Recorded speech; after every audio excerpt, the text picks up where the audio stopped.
This is the introductory video for the Canimals experiment.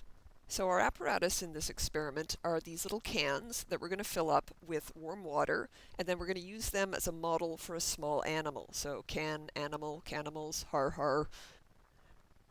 Now this experiment is done in a manner that's quite different than other experiments. It's going to be done as a class exercise. You and your partner will study one or two of these canimals and determine the cooling rate of the canimal. Then we're going to combine everyone's data and you'll answer some questions based on the entire class's data set rather than just your own data. So as I said, every group's going to have one or two canimals to study. Some canimals differ only in size. So we've got 4 different sizes, and there's a set of questions that you'll answer based only on the changes you see based on size. There's another set of canimals that are all the same size, but they will have different conditions, such as some of them are naked canimals, some of them have a layer of fat, and some of them have a layer of fur, which is a little bit of wool sock. In addition, these canimals that are the same size are going to have different environmental effects. So some of them will have, for example, a fan blowing on them as you do the experiment. Some of them will have wet fur, some of them will have dry fur. And in the case of the canimal that has a layer of fat, it's actually going to be submerged in some room temperature water while you do the experiment. So this is not so much fat as a layer of blubber for a marine canimal. Another way in which this experiment is different from others is that there is no uncertainty calculations. You don't need to do any uncertainty calculations this week.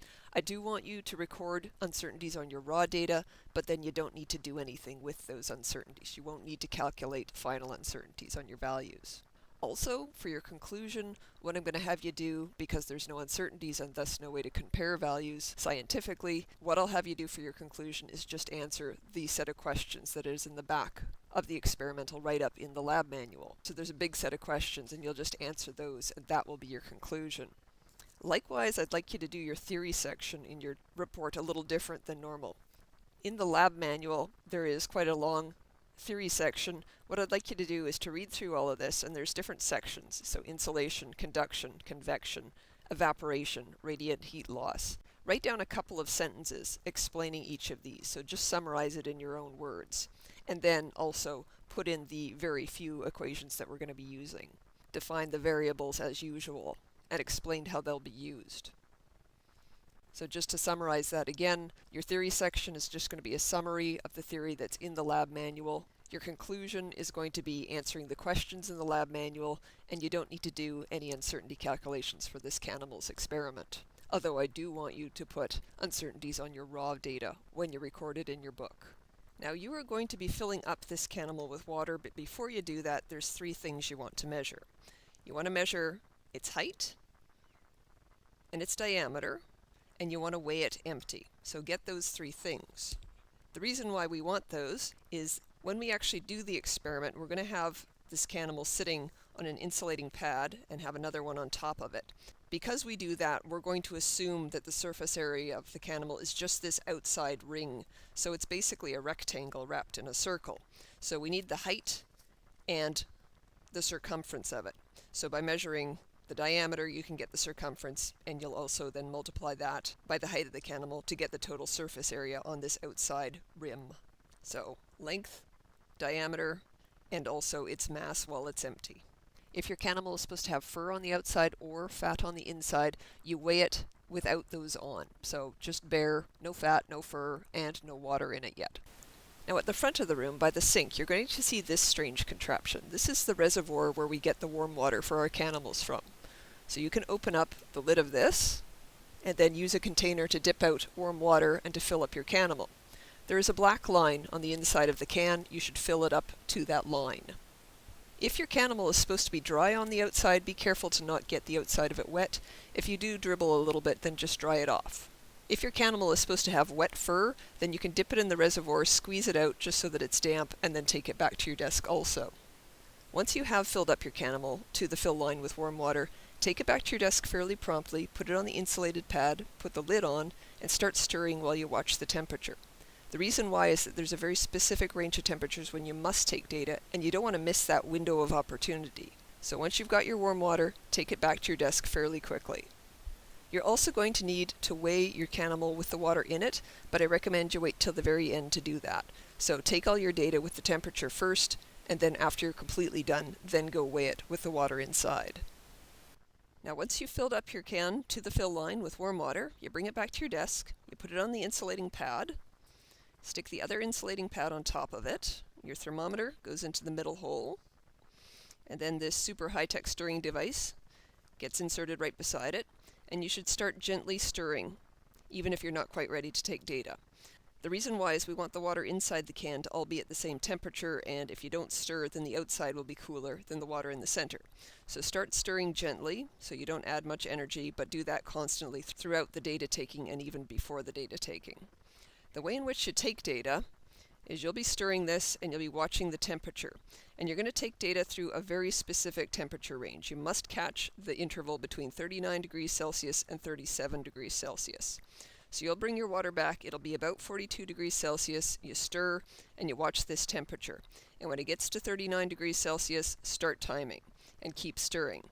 For most groups, you're going to then take data every 1 minute. So every 1 minute, you'll record the time and the temperature, and you keep doing that until you get down to 37 degrees Celsius.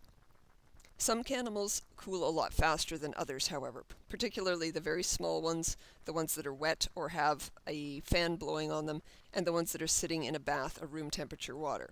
Those ones all cool very, very quickly. For them, you may find that you need to take data every 30 seconds or maybe even every 15 seconds.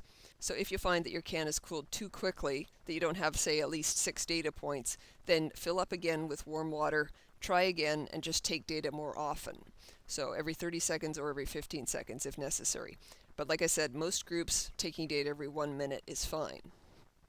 If you're not paying attention and you miss your temperature interval, so it's already gotten down past 39 degrees Celsius, that does mean that you'll have to fill up with warm water again and start over. Now once you've gotten all your data and you're done with the Canimal, you need to take this apart, take this off, and then go and weigh the Canimal full of water. So you go and weigh it with the water in it now. If your Canimal had fur, you take that off, and if you're one of the groups that had a Canimal with fat in it, so this one, the fat kind of floats, then you need to actually take 2 masses with the water in it. So take the fat out, weigh your Canimal without the fat and just the water that's in it, and then you need to do something extra. You need to fill up with water to the fill line, because it wasn't that full before because the fat was taking up some space. You fill up to the fill line and you weigh it a second time. And then in your calculations, you're going to be using a ratio of those 2 masses. So if you're the group that has to do this, go ahead and ask your lab instructor to clarify things for you.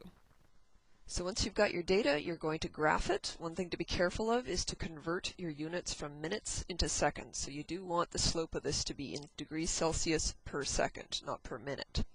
I also would prefer you to put in your uncertainties, but that's all you're going to be doing with them. You won't actually need the uncertainty on your slope value at all. The point of making your graph is that you want to get the cooling rate at body temperature, and that's just your slope value. The graph, just so you know, probably won't be totally linear because the cooling curve is actually a curved graph, but over this very small temperature range that we have, 39 degrees Celsius to 37 degrees Celsius, it will be roughly linear. So that's why we fit a straight line to it. So your slope value is the quantity that you need, your cooling rate at body temperature, so this is one of the quantities that you're going to put up on the overhead for everybody in the class to use. The other quantities you're going to need are going to be the height of your Canimal, the diameter of your Canimal, its mass without water, and its mass with water. So those 4 things plus this slope value, which is your cooling rate at body temperature. Now once everybody's got their data, we're going to put it up on the overhead and you'll fill it into a table. There's an example in your lab manual of what your table might look like. And then you'll answer questions 3 and 4 based on everybody's data, not just your own, but the whole class set. Now question 3 and question 4 are the questions that I want you to write up as your conclusion. So instead of writing up a normal conclusion analysis like you usually do in the labs, you're just going to answer these questions. One thing to be aware of is question 3, there's all different parts to it. These questions are only regarding the 4 Canimals that were of different sizes. So just these guys that were all naked Canimals but different sizes. So all of these questions that you answer in question 3 have to do just with those ones. Question 4 has to do with all the canimals that were the same size but under different conditions. So naked canimals, furry canimals, wind, dry fur, wet fur, sitting in water, all of those ones that had the same size but different conditions, those are the ones you look at to answer question 4 and all the different parts of question 4. And I'll warn you that a lot of marks come from answering questions 3 and 4, so do think carefully about the theory section and what your results mean and explain things well, because that tends to be the area where people lose most of their marks if they're going to lose marks.